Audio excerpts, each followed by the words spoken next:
All right, here we go. OverDrive off and running. TSN 1050 on the TSN app, your home smart speaker, and up on TSN 2. Bryan Hayes, the O-Dog, Jeff O'Neill, Jamie Noodles McLennan. How we feeling on a Friday afternoon? Great. I will let that guy talk. Not great. I know why you're not upset. The best. You should Louis be upset. Louis Domingue. Dude, Do you want to address this or Yeah. what? Go ahead.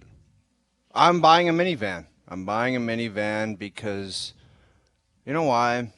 You've been talking about what cities are dumps and that you hate. You know what city's a dump? Toronto's a dump. You know why? Because you can't have a nice car in your driveway because it gets stolen by these pieces of garbage. That's why. Again, last night, truck, keys in the stupid box, stolen.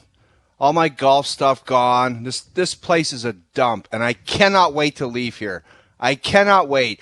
So if Jersey's a dump and Tampa's a dump, Toronto's a dump too. Well, yeah, I'm sick of it. I hate this place. And our mayor, she just does ribbon cutting at restaurants. I don't ever hear about this crap. Well, you're understandably upset today. I get it. Yes. I'm not going to fight back It's on fresh. you The when wound it comes is- to the wound is fresh. Yes, We're not what's gonna lie. happening with certain things in the city. There's no disputing it.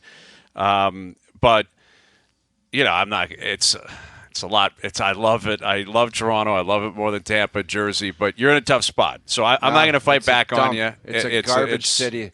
Have you not not a garbage seen the city. crime? Yeah, it is. Have No, you it's seen the not. crime and the garbage that's been going on in this city? There's a lot of stuff that needs to be cleaned no up. kid. There's You no live out in the question. burbs. You live out in the burbs. It's all cool out there. That's where I'm going. I'm not living down here anymore. that's It's fine. a garbage crap town.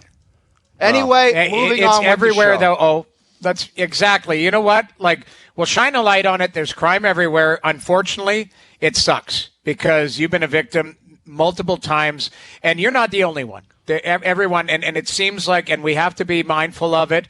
You know, you guys know my stance on it. I would love to have more police out there trying to police this situation. Never But at hear the end of the anybody day, talking about you know it. Our what? mayor's never addressed the crime in the city once. All she does just got is in, open so we're not going to So make what? this political. I understand that, but John Tory was in there for a long time too, and He's a nothing fraud happened. too. So let's just Well, no. There's listen, nothing we can you know do what? about everyone's individual driveway. I mean, let's be realistic here, right? Like, it's a massive city. It's garbage. It's awful. It's terrible. But you know, the mayor isn't going to change what happens with cars in the city. That's not going to happen. I'm talking crime in general. I've never heard her Then- address it one time. All she does is cut ribbons. Oh, nice restaurant, great. Oh, you want to go for a run? Let's go for a run. It's just meet and greets. Let's look at something else, though. You put that out on the tweet. I went and read the mentions. When something happens, there's always a lot of people that want to tell you in hindsight what you should have done. You should have done this. Guys, you should have had. with the show. What is Let's that just thing? Move on with the show. Exactly. They're telling me to get the you club. can't have it. The club. Yeah, There was somebody on there. It's like, oh, you need the club. I'm like, that's not going to work. Yeah, modern criminal activity, I think, can figure out the club. Although maybe it slows them down. I don't know. But listen, I get it. You're rightfully pissed off. You should be. It's ridiculous. It's garbage. It's a joke. But, it's a joke. You know, the city, it's a great city. It's just we got to make sure that we're moving in the right direction here, and hopefully that is the case. You know, to Fraser Minton. How do we pivot into let's talk Leafs, that game last night? Yeah, sure. Go ahead. What do you got? What do you have for me? What do you think? I mean, I thought there were some good performances last night, to be honest. Yeah. I thought it looked so pretty did I. good. You know, some of the guys. Sure. Is that all we got? Anyone what did you guys else? like about it? Well, yeah, I don't know how we transition out of those comments because, you know, it is what it is, but we'll get into it later. We'll see what people have to say about it. Yeah, listen, I think Minton, I don't know. I don't know if he's going to make the team or not. I don't think it's going to matter what he does tomorrow night. I don't think it's fair to suggest he's got to have one great game in Detroit to determine whether or not he makes it or not. Pontus Holmberg, I'm assuming, will be the guy to fill in if and when that happens. But I thought, you know, the big boys were the ones that really stood out. And it's a preseason game. It's against Detroit. Again, ultimately, it doesn't have to matter or mean anything long term. But, the top 50 list is out. Matthews is at number 5. Marner was at 14. Nylander was at 41. And that's what they looked like last night. And that's what they looked like last year. They just looked like veterans who are going to torch things in weather storms. And that's kind of the impression I got from the game last night, outside of like individual really beautiful plays. The Marner pass, both of Nylander's goals, Matthews' goal, to Bertuzzi's goal. But just the fact that, we used to talk about veterans and veteran players and teams that are consistently good, especially in the regular season, going back 7, 8, 9 years, and say, you just know what those guys are going to do. You know what they're going to bring. The Zetterberg, Datsuk Red Wings. You just know those guys are better than other players. They're better than other teams. And that's kind of the impression I got walking out of that game last night, was that's what these guys are, and that's what they're here to do. And they're going to have dominant seasons. The only thing I didn't like is there was one play where Marner did that little kick play.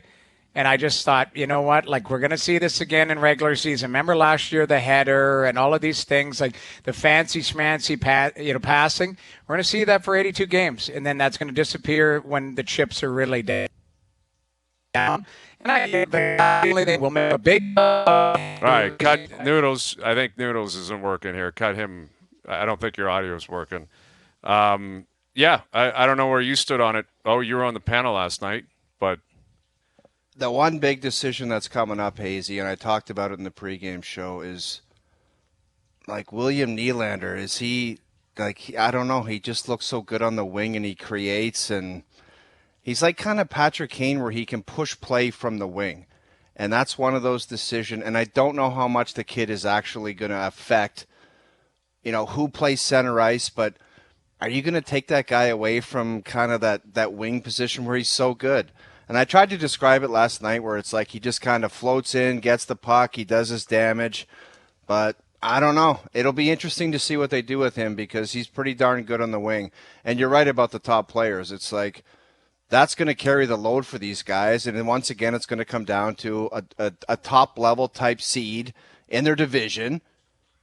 And what can they do in the playoffs? Because they're that good. They're going to be dominant this year. That's what it feels like, and that doesn't mean there won't be bumps in the road, or, that they're all going to have career statistical seasons.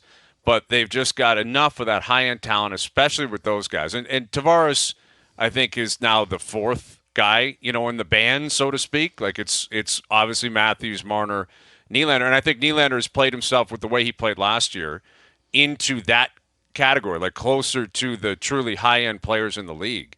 And I agree with your assessment. I've got him on the wing. Like if that's where he's comfortable and that's where he's going to dominate, let him stay there. If need be, put him in the middle from time to time. Sheldon He can take a bunch of draws. Absolutely. And, I played on a situation with a couple centermen, Ron Francis being one of them, Matt Stage another. It's like draw was on the right side. I took the face off. It was on the left side. And if you're smart players, you can figure it out. But I think for the most part, he's just a right winger. And I know they want to experiment. For whatever their reason is of him playing in the middle of the ice. And I don't know what the line would be called, whether it be second line or third line or whatever. But I just see him as a top guy on the right side. Yeah, exactly. And that's right behind Mitch Marner. Yeah, that's exactly where he is. And that's what they are. And, he was talking about his contract situation today, where he said he's fine with negotiating into the season if need be. And that I think is consistent Anybody with... is. I think everyone is, exactly. Like all these drop dead dates, that's usually there as a ploy to really try to push it over the line. And even any player that says, that's it, I'm not negotiating through it this season, the second the team shows up and says, fine, we'll pay you what you're asking for, you're going to sign it. Or if they call you and say, or your agent calls you and says, we're in the ballpark, do you just want to put this to bed? Then you're going to put it to bed. And I think it's all Phil leverage. did that one year. He was like, I'm not negotiating for 1 second after the season. And it was the morning of the home opener in Montreal. Right. In Montreal. We were in Montreal. And I could see that happening here with Nylander. Like my read on this would suggest that they're probably close, or they're in a ballpark. And that's Willie's way of saying, like, I'm not worried about it anymore. And if it happens in the next 3 or 4 days, so be it. If it happens 10 days from now, because it seems like, Trey Living's been pretty clear about it. Like his intention is to get it done. Nylander's intention has been pretty open and honest that he wants to stay. It's just a matter of what that deal's going to look like. And this is the time for them to do it, right? In terms of the regular season is where they really feast. The playoffs are a different beast. Eventually, they've got to overcome that, especially if you're going to continue to invest in them like they are with Matthews, like they might soon be doing with Nylander. I would assume they probably do the same thing with Marner in the future. At some point, obviously, that beast has got to be slayed. But if it's not, and then a deal gets done, emotions run high. People are cooled off. They're excited for hockey to be back. I think Leaf fans are very comfortable with this time of year because this is when the team is comfortable and is generally going to do some damage. So it's probably actually a quality PR decision for both sides. Like you get this done the eve of the season, Tuesday night it breaks. William Nylander's extended 6 years, whatever. I doubt it'll happen, Hazy. I doubt it may that'll not. Happen. It may not. And I understand the counter would be what took so long. Like, why do you even need to get that close? But I think if it did, it would be received better, like today or over the next few days, than it would have been closer to the playoffs and closer to them losing to Florida. Because emotions, I think, have settled down a lot, right? And with what happened with the Jays, it's like, all right, they're out. Now the Leafs come storming back in, and people are excited. Yeah, and a lot of people have to understand it's like it's not like he's a UFA coming up, right? Yeah, exactly. And the danger is like the player, he always says he loves Toronto, but when the season starts, who knows? He might talk to his buddy Pasternak in Boston. He might guys that's how it happens. You see it all over the leagues. Guys are always recruiting. So it's a dangerous game. Like he just might wake up one day and say, well, you know what? I do like it here, but I'm just going to wait it out. Like that could happen. Yes, but we'll just have to see. I just like to know how far apart they are.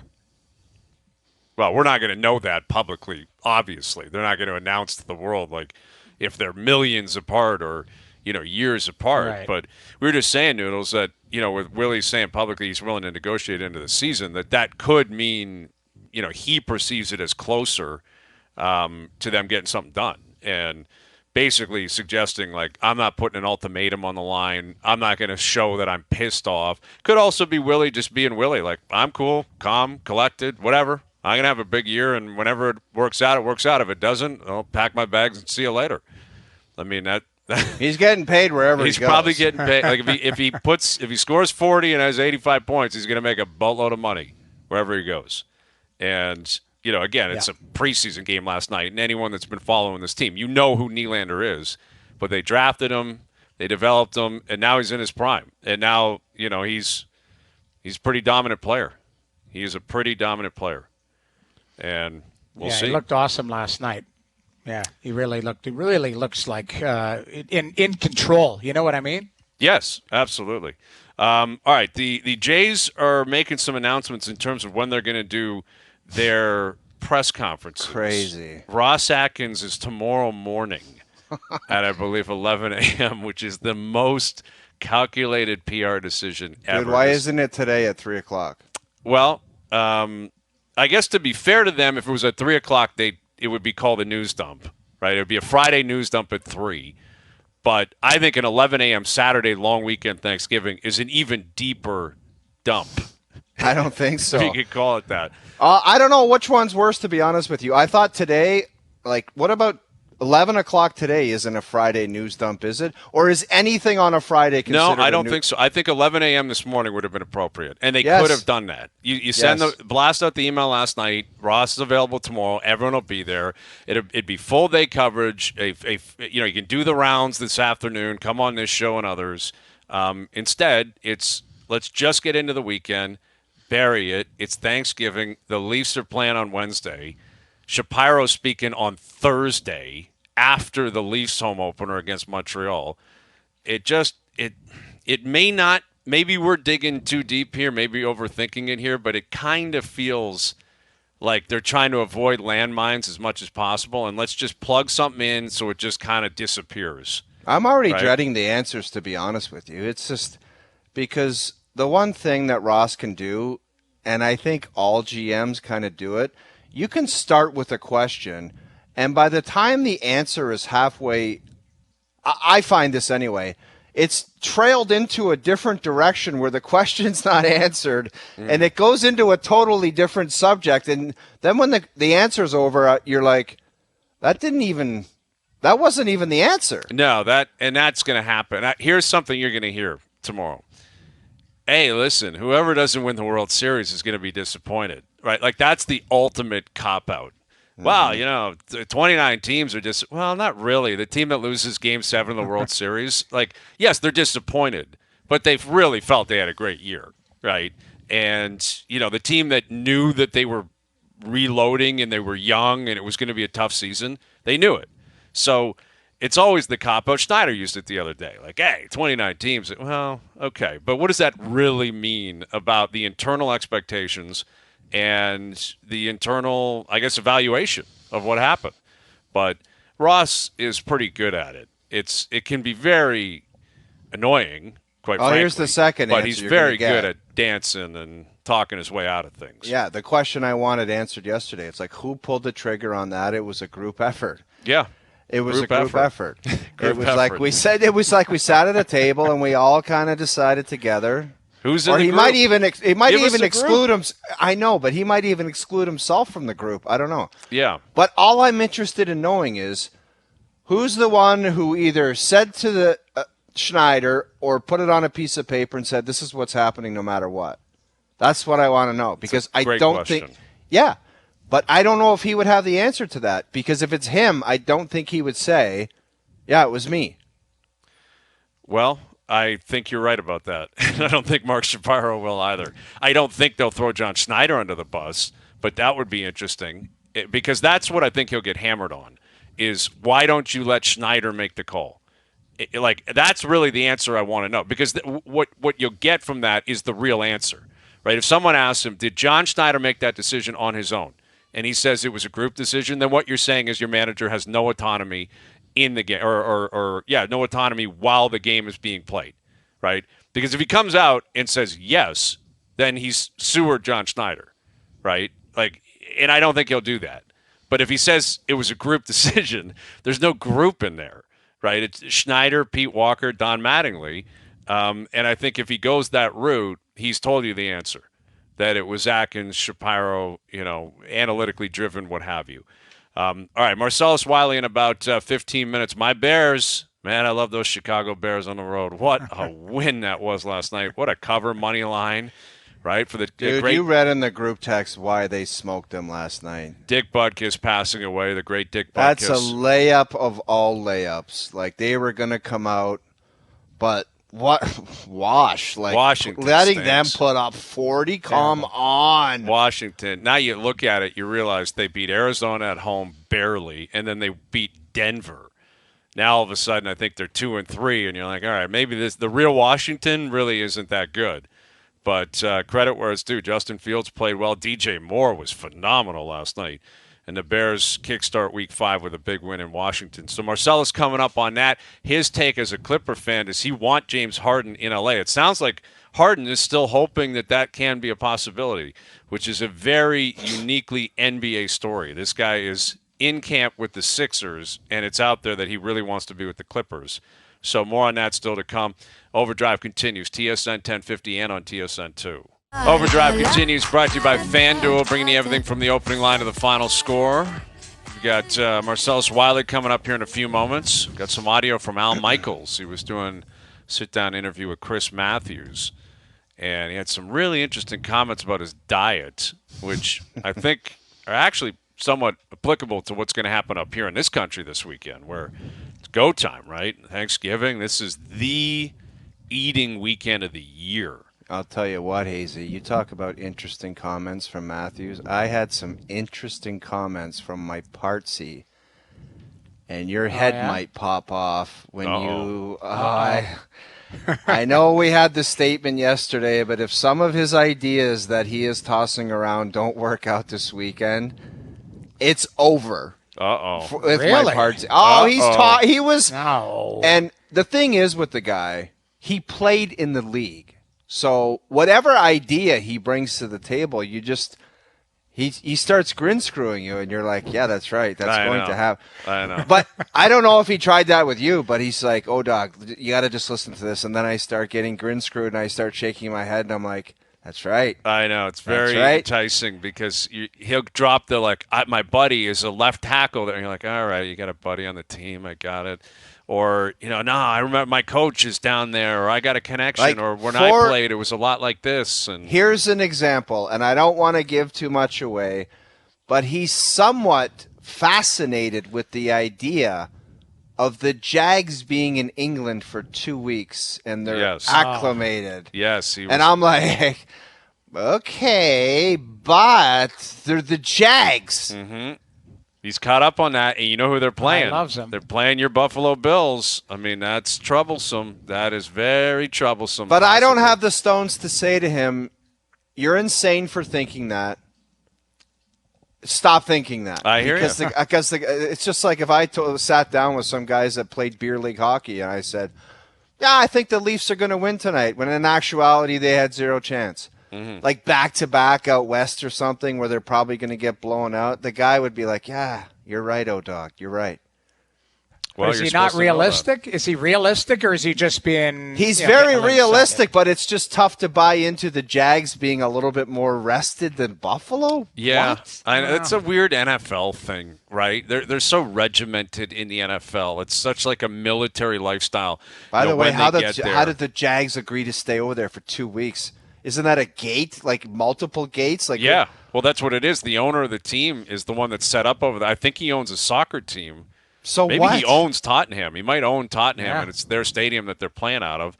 And listen, I'm not going to get into it again with Florida because you guys are, you guys are the biggest fans in the world. You love the state of Florida, and I do too. But this is an example of Jacksonville realizing our market isn't that good, so we're going to go somewhere else. And we're going to play somewhere else. I think they play 3 games over there every year moving forward. And, again, if you're a Jags fan and you have tickets at home, you're like, wait a minute, these guys are going over there for 2 straight weeks? Like, how many home games are we going to get? And they got a cool stadium down there. They got the hot tub and the end zone. And, got it all. Yeah, they got it all down there. Yet, I guess, they're trying to get in on that London vibe, and I guess if you're in London and you're not an NFL fan, you wouldn't know any better, so you probably jump on their bandwagon. Over here, there's no national identity for the Jaguars. No one's rooting for Jacksonville if you live in Seattle or Chicago. Well, it doesn't help that they've been terrible for a long time. Right. They have not been good for a long time, but even on top of it, when you think the state of Florida, you think Miami, you think Orlando, you think Tampa. Jacksonville's the Sacramento of Florida, basically. Oh, here we go. Sacramento of Florida. That's what it is. Dude, I like Jacksonville a lot. I spend a lot of time there every year. I do. Yeah? You like Jacksonville? What is it about Jacksonville that you like so much? I don't know. Well, let's just start with the Jacksonville Jaguars are there. TPC Sawgrass is there. Okay. It's just a great place. I spend 2 weeks there every year. You got 2 things. The TPC and the Jags. It is nice there. I mean, anywhere in Florida. Well, what else are you looking for? I'm looking for culture. I'm looking for lifestyle. I'm looking for places to dine. Dude, the lifestyle's great. Schools. And you know what? Some guy brought it up on Twitter. When you talk about a fan base and when you're crap talking, it's about the fans, right? The Phillies had a pump up. It's not about the town. No, it's not about the teams. I made that clear when I was talking Tampa. The Lightning are an unbelievable franchise. There's a pump up video. There's a pump up video for the Phillies, and it's the fans are it's a thing the announcer's saying. It's the fans show up no matter what, win or lose. It's a lot about the fans. So yes, I don't. You have this thing where it's got to be this unbelievable. The Jags, it's an NFL city. TPC Sawgrass. I'll give it's you a legit. I'll give you Sawgrass and the players. The Sacramento of Florida. Yeah, there's another one. The Sacramento of Florida. I think that's actually a great comparison and a great analogy. They're both the north ends of their state. Sacramento, Jacksonville. But is there? It's almost an oxymoron because is there any dumps in Florida? Because Florida's awesome, is it not? Like just aesthetically. You can find some dumpy places. Well, probably sure. like maybe interstate where it's like you're going through and it's all crocodiles and people that miss teeth and stuff. Do you think there are crocodiles in Florida? Let's clarify something. Do you think there are crocodiles in Florida? Well, is there alligator? No? Is it alligators then? What's the difference? It's the same thing. You know what I meant. No, alligators. It's not. It's not the same thing. Do you think polar bears and black bears are the same thing? They're all bears. They're all bears. An alligator and a crocodile is the same thing to me. What is going on? I hear it'll do the same thing, but they're technically a crocodile's only in Australia with the guy with the hat that passed away. Yeah, that's my understanding. They may be elsewhere. I don't know. You know what I meant. The guys that open up the big mouths and chew people. I mean, that horrible story the other day. I don't know if you saw that on the news where they had an alligator that was like 13 feet long on the side of the road that had human remains hanging out of the mouth. Kidding me? I did not see that. No. It's jarring. They had a helicopter view of it, and they had to like blur out where like there was a body or something hanging out of the alligator's mouth. Like those alligators, man, it's wild seeing them. Like it is a rush of adrenaline when you see a monster just cruising around, and you realize that thing could be underwater. You'd have no idea. My buddies almost had to quit golf. They were in Florida. Nice round of golf. Lady was walking her dog, and then all of a sudden the dog did, and they saw it live, and horrifying. Wow, horrifying. That stuff scares me, though. You see, like somebody being, cool and kind of getting close to them, and all of a sudden, like they take a nip out of you, like that's scary stuff. Absolutely. Those animals are. Well, if they pull you in, like once you're in their world, man, done. It doesn't matter how big you are. Like you're not, and that's why I am in awe because when I go down there, generally I'm at a place that's on a course, and there is a pond in between like the 8th fairway and where we are, and There's always a gator. I see them all the time, and I'm not kidding you. I'll sit out there and have breakfast for 45 minutes. I'll see at least 3 people pull the big sling out to go and get their Pro V. I got one worse for you quickly. Every time I lived there for 2 years, I had money games where a guy takes his sock off and puts the 1 foot in. Where the day before they would see an alligator sitting there. Sickening to me. The amount of pay. It's like, I'm just going to go look for this Pro V or this TP5. I'm like, guys, just leave it.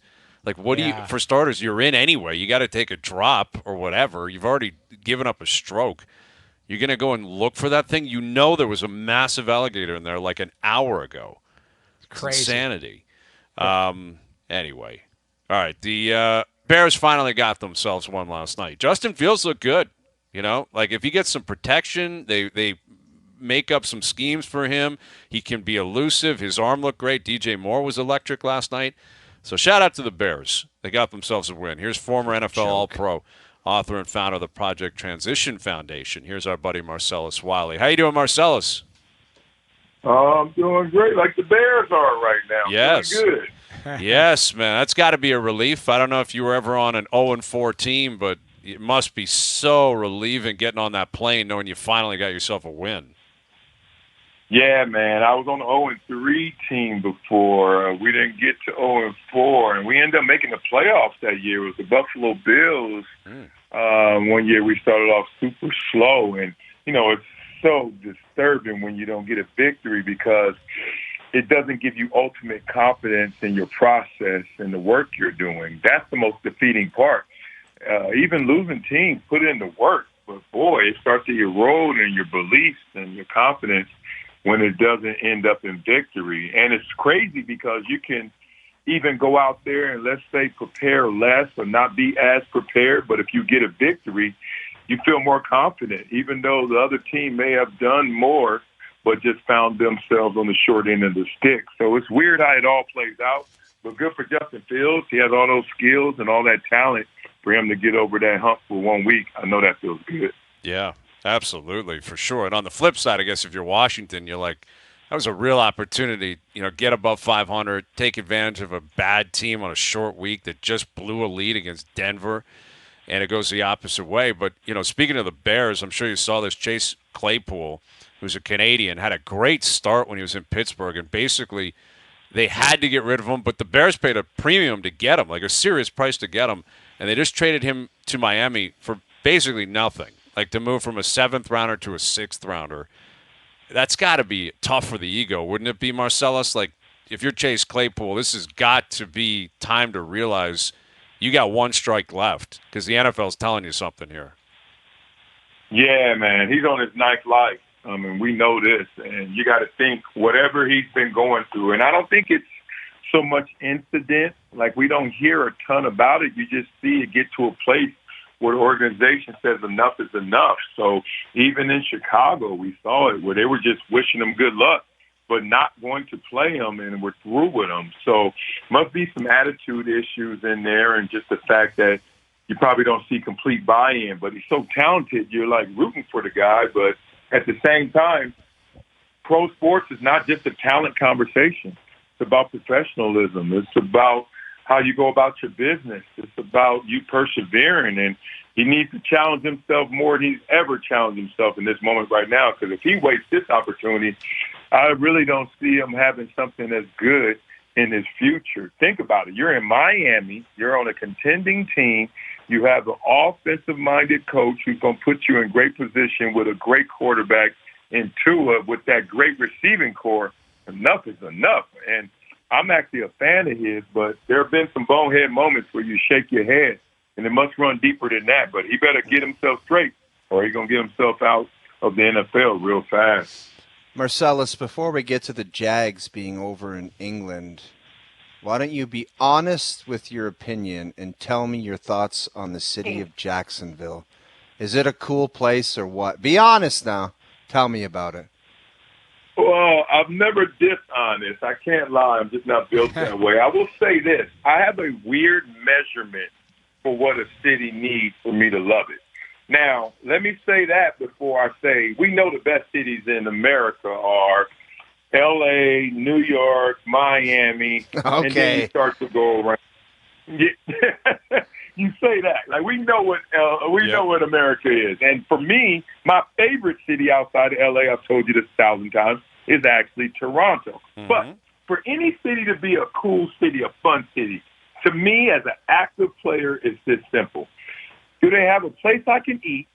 Do they have a place I can shop? And they probably don't even care about that now with Amazon. And do they have at least one place where pretty girls go? And that's it. I don't know any city that I've ever played for, that I've traveled to, that doesn't check that box. Now, here's the difference between L.A., New York, and Miami, and then other cities that struggle to check that box, like a Jacksonville. L.A. will have 20 places that have pretty girls, where Jacksonville may struggle to get 2. But as Nas the rapper once said, when you go out, all you need is one mic. All I need is one pretty girl to be there, and my night is complete. But you go to L.A., there are 1,000 pretty girls. So what does Jacksonville suffer from? They just don't have the same quantity as other places. But quality to quality, in terms of food, in terms of a place to hang out, in terms of a place to go chill, yeah, they just don't have 1,000 of them. They only have 1 or 2. See, I love Jacksonville as well. Been there several times. So all right. There's a lot of quality there. There you go. We love Jacksonville. It's all good. Marcellus, me too. I love it. What game are you circling for, watching in week 5 here? Is there one particular one that you got all your eyes on?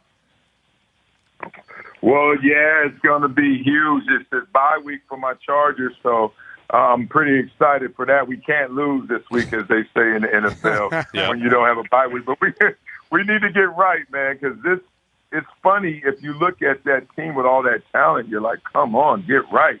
But, look, it's interesting to me. I'm looking at Ravens-Steelers, 1, because I just got to know if the Steelers are really bad. And this is one of those sneak games because, the Ravens are rolling right now. Let's see if they can finish that. But outside of that, Cowboys-49ers is going to be the best game in terms of, just advertisement, just the hype, just the marketing. So that's the best game to see. But I am really interested in seeing, do I write off finally Tomlin and this team is probably not going to be a 500 team because it's going to start getting ugly real fast if Pittsburgh keeps dropping them. And the Ravens are tough, I know, but at the same time I need to see something from them. outside the obvious of the 49ers and Cowboys, I'm looking at that one. Yeah, that Sunday nighter, I mean, it really should be one of the games of the season because it does feel like you got Niners, Cowboys, Eagles, then everybody else in the NFC. And you got the Cowboys going back to San Fran. We know what happened in the playoff game last year, and I think it's all about Dak Prescott, or it certainly feels like it is. Is that fair in your opinion when you got, 53 guys in San Fran, 53 guys in Dallas, but it feels like it's about Dak and whether or not he can control the ball on Sunday night? Yeah, I mean, it comes down to that because that's just where the trust lies. Do we trust you in these big moments, these critical moments, the moments that we know that the guy who has the ball in his hand every play can really go out there and win a game? We know that you can lose a game, but can you go out there and win a game? And it's a huge game. It's a big game. It's more of a mindset game, a tone setter against the 49ers, who more than likely you're going to have to see again when it matters most. So you got to just bring the guys along in the confidence. And, the players are people first, so they think like we think. And everyone who loves Dak, no matter what you think of Dak, still says, is he a guy that gets you over the hump? So this would do a lot in terms of putting some of the coal in the fire of guys who are burning to go get this team over this hump. And if Dak can do that, then Dak's going to get the confidence of his bunch. But right now, he has to prove it, and it's all on his shoulders. With Marcellus Wiley. So switching gears here to your Clippers, I want to ask you to represent that fan base because it sounds as if James Harden is doing everything he can to sabotage the Sixers, get out, but he only wants to go to L.A. He only wants to go home and play for the Clippers. Because of the obvious reasons? Well, probably because of what Marcellus was saying earlier about his favorite cities. One of the 3 cities! Yeah, exactly. Do you want James Harden as a Clipper? And if so, why would you want him as a Clipper? No, I don't want James Harden. And, I'm friendly with James Harden. But as for my team, I don't need him. I think it's just overdoing it. I'm not guaranteed what I'm going to get in James Harden, but I think it's just overdoing it in terms of we have a roster that's ready-made. We know that our roster is built around Kawhi, PG, and them being healthy. Outside of that, we got Russell Westbrook on the cheap, who's going to give us all the energy we need. The style of play of James Harden just doesn't complement well to me with those two stars being healthy. So I don't want somebody to pound the ball. I don't want somebody to throw last-second shot clock grenades. I don't want that type of score. I just don't want that type of flowing system. I'd rather take our two stars and then have Westbrook come in there and be the complementary piece he was last year. It just doesn't seem like a good fit. It's not about does James Harden still have it. I really think he still has it. It's not the same as prime James Harden, but, I mean, the dude can go out there and give you 30 any night, especially if he doesn't have to pass it in and dump it down low to Embiid or watch Embiid shoot three-pointers. So it's not about his indictment on his game. It's more of an indictment on the fit, and it doesn't fit here. Then I don't want him coming home back in L.A., with all the distractions he's already been prone to having. The last thing I needed to see is him check that box, those 3 boxes for L.A. We know L.A. has enough, and I think we have enough on the court. No James Harden. I'm with you on that one, man. You let him loose in L.A., that will be troublesome for James Harden and the Clippers. Coming back home, all those girls from high school, and I'm sure he's seen them, but now they live here. And it's just too familiar, too comfortable. We need somebody who's going out there to go get it. Westbrook's from here, too, as well. But married man, focused man, let's just ride with that and see what we can do. All right, we'll see what happens. Thank you, Marcellus. Have a great weekend, buddy. We'll do it again soon. All right, take care, brother. There's Marcellus Wiley, former NFL All-Pro, and a resident Clipper fan. The Clippers, they got Russ, they got Kawhi, they got PG.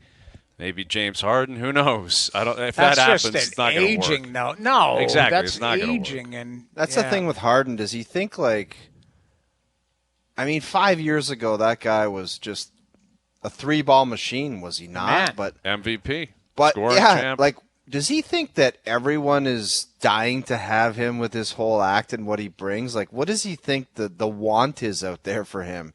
Or I don't know, maybe he's talked to guys behind the scenes with the Clippers and they're like, yeah, join us. I don't know, but I just wonder what he thinks like the exterior view of him is, of what people think of him. Does he think people are dying to get him? Well, that's it. I can't imagine there's a lot of self-awareness there. Understandably, he's won an MVP. He's going to the Hall of Fame. Like, he's a great player.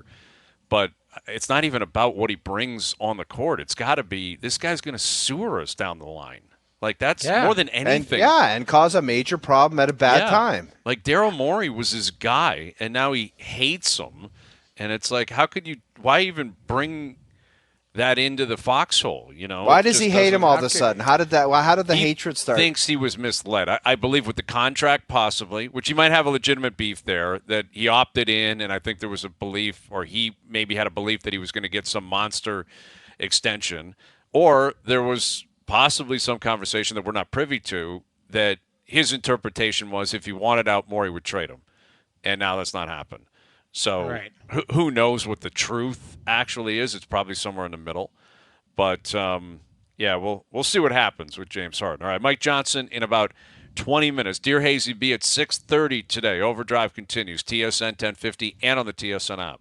I'm trying to think of the appropriate time for the Jays to have their year-end presser, which would have been up front and like out in front of it, and here we are. Come at us. Was it today at 11 or was it yet? Like, I think it's today. I think it's Saturday at 11 o'clock. That's when on Thanksgiving weekend. That's really that's probably the most, like I was having some technical issues and I wanted to chime in on this. It's the most ridiculous thing. Like, that is, you want to talk about news dumps? It should have been today. It should have been today, or it should have been yesterday when they were like, it was fresh and going, hey, you know what? We lost. We're upset. Because the players, they leave almost the same day. I've been around teams where it's like last day, 162 games of the playoffs. Those guys are on private jets that night or the next morning. Yeah, they're gone. They didn't even come home. If they did, they picked up their stuff. They're gone. And the players spoke. They did their thing, whatever. It's fine. But in John Schneider, I guess he spoke after the game. That's fine. But, yes, tomorrow morning, 11 a.m., on a long weekend, Thanksgiving is crazy. And it's almost crazy. Like they did an analytical deep dive into when people get in their cars on Thanksgiving. A group decision. It was a group decision for us to have it at 11 a.m. tomorrow. Can you imagine if some guy came into the room with a sheet saying the majority of families get in their car at 11 and no one will care at the Yeah. No, that is crazy to break that down to say this might be the time. Mm-hmm. I don't know. But I know it's coming, and I hope it doesn't come, and I hope the questions are, like, right in their face saying, like, who pulled the trigger on that? That's all I want to know. And you can't say group decision. Who is the one that pulled the trigger on it? Right. And I would love to get an answer on that. I'm not bracing for it, but I'd love to. I'd love to get a true, honest assessment of what their internal expectations were and how close they came to actually meeting them. Would it be fair to say, without the answer of it was a group call, like, was there somebody that made that call? Like, without saying everyone did? If they had to be 100% honest with one question, only one, you could ask them anything, and they had to give you 100% honesty, the Blue Jays. Which question would you ask? Thinking of the whole season, which one would you go with? The whole season, and you get 100% truth. 100% honesty, full detail, full breakdown, the ability to follow up on that question. My first one would be, what the hell happened with Alek Manoah? That's mine. That's mine. That seems to be the one. Yeah, transparency, Alek Manoah, day one.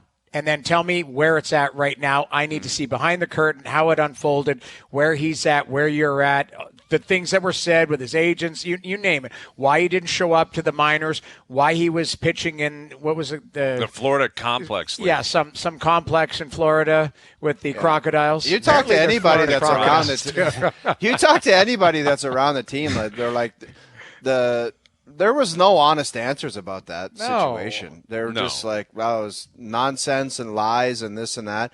And the second one I would have would be, who pulled the trigger on that decision to get him out of the game? Who forced Schneider's hand to say he's done no matter what? That would be my second one. Yeah.